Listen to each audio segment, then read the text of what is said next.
When life drops the unexpected, Alpha is here, turning what now into what's next. Resolving your claims quickly, because clarity beats chaos. And knowing now is better than wondering when. We handle the hassle, because your peace of mind matters. And so does the journey ahead. That's life with Alpha. Hi, I'm Jimbo Hall from Marion Junction, Alabama. I am proud to be Alabama's Catfish Farmer of the Year. Catfish farming takes a lot of hard work, but it's worth it to provide your family with the best, freshest, healthiest fish available. When you buy U.S. catfish, you get that perfectly mild flavor every time. And you're supporting local jobs. Always look for the U.S. farm-raised catfish seal. Find recipes and restaurants at uscatfish.com.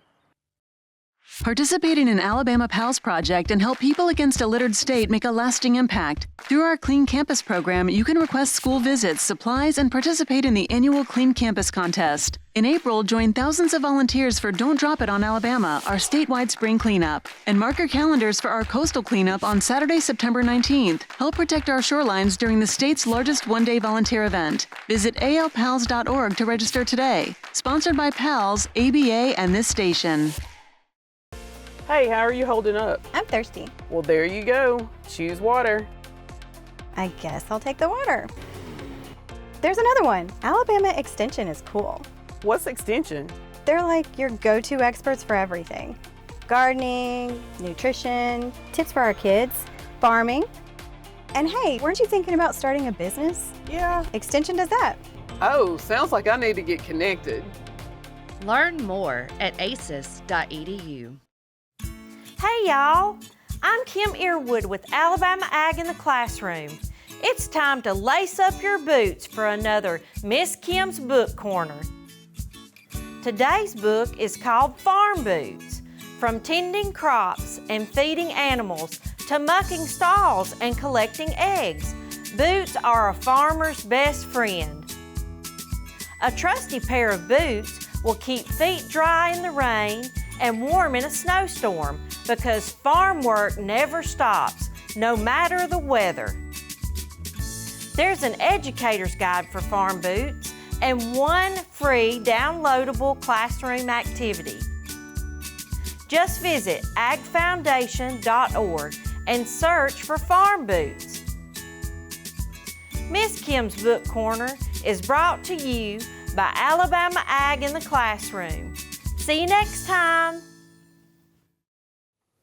Hey y'all, it's Stacey. Welcome back to the kitchen. Do you love the flavor of like traditional southern fried cabbage but want a shortcut way to make it? Let me show you how I do that. To start here, I've got about 5 slices of thick cut bacon that I chopped into about 1/2-inch pieces, and I've cooked that just until it's starting to crisp up. Now we're not gonna drain that fat. We're gonna use that as flavor here. To this, I'm going to add about 1/2 of a yellow onion that I finely diced. Just give that a stir, get it coated in that bacon grease. We're gonna cook this for about 5 minutes or just until that onion is translucent and starts to brown just a touch on the edges. Now, because we need a little more fat, this is a lot of cabbage, I'm gonna add about 2 tablespoons of unsalted butter here and get that melted. Now here comes the shortcut part. Rather than having to buy a head of cabbage and shred it up, we're gonna opt for 2 10-ounce bags of angel hair coleslaw. This works perfectly here because it saves you all the time and effort of having to do that, having to slice it all up, and it's just a super easy, it works perfectly here. So I'm gonna put this right in the pan and kind of stir this in, getting it coated in that butter and bacon grease. Now we're gonna add a little more flavor here. I've got 1 teaspoon of Worcestershire sauce, however you wanna say that.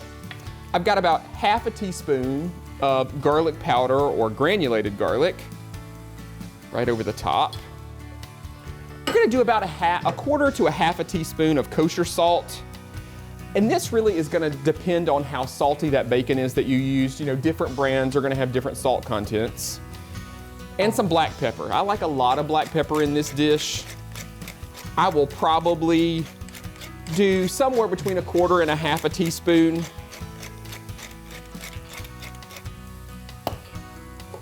And then we're gonna cook this uncovered until that cabbage wilts down.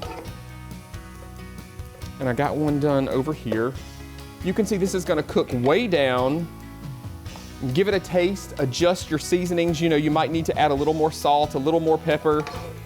And it's as simple as that. This is great for those busy weeknights when you need a really easy vegetable side and don't want to put a ton of time and effort into it. You can find the full recipe by heading over to the website at southernbite.com, and we've got a Simply Southern TV tab right at the top to make it super easy to find all these recipes. Y'all enjoy.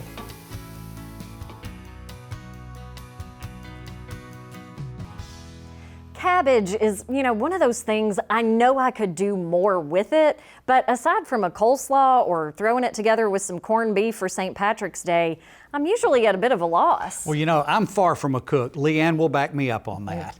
But there's one bulletproof tip that I've picked up from over the years from Stacey. Don't hold it by the sharp end? Well, besides that, when in doubt, add bacon. With a handful of simple ingredients, you've got the perfect sidekick to any entree. And you'll find both on southernbite.com, a great first stop for planning your next meal. Now, usually when Stacey's done, so are we, but we've saved something special to wrap up today's show. Be sure not to miss it as Simply Southern continues.